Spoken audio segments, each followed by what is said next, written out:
A reading from the Holy Gospel according to Matthew. One of the 12, who was called Judas Iscariot, went to the chief priests and said, "What are you willing to give me if I hand him over to you?" They paid him 30 pieces of silver, and from that time on, he looked for an opportunity to hand him over.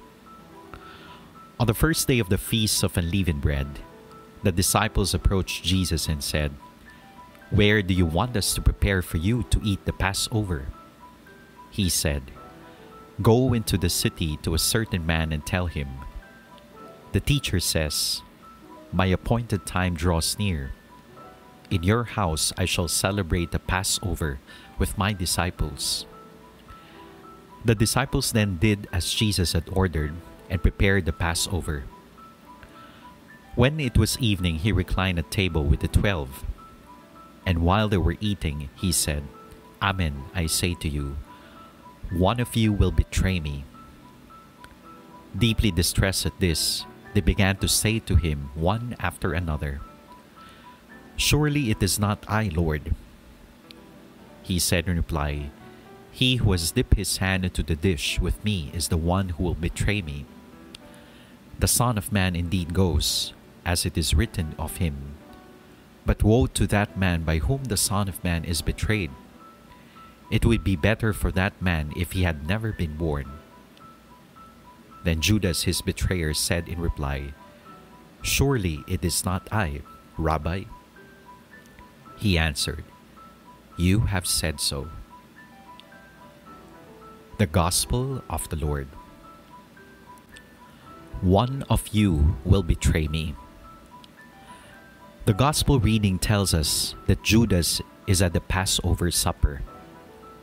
Jesus predicts the betrayal of Judas, giving the sign of a hand dipping into the dish. But this is before the Eucharist. Jesus has still to take and bless the bread and the cup. Will Judas be still around by then?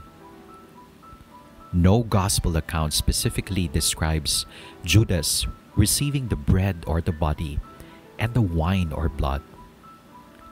In the Gospel of John, Jesus hands the dipped morsel and gives it to Judas, and immediately Satan enters Judas. But John does not describe the Eucharist at the supper, so nothing can be made of the morsel given to Judas. And then, would Jesus' body be an instrument of condemnation or curse? Some point to Paul's warning about eating the bread or drinking the cup of the Lord unworthily. This invites judgment on oneself.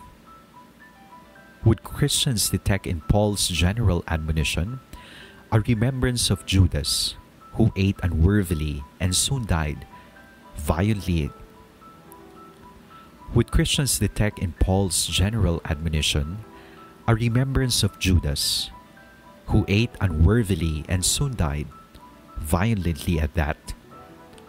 Much as we would like to go deeper into the question about Judas' participation in the Eucharist, our answers would be at best guesswork.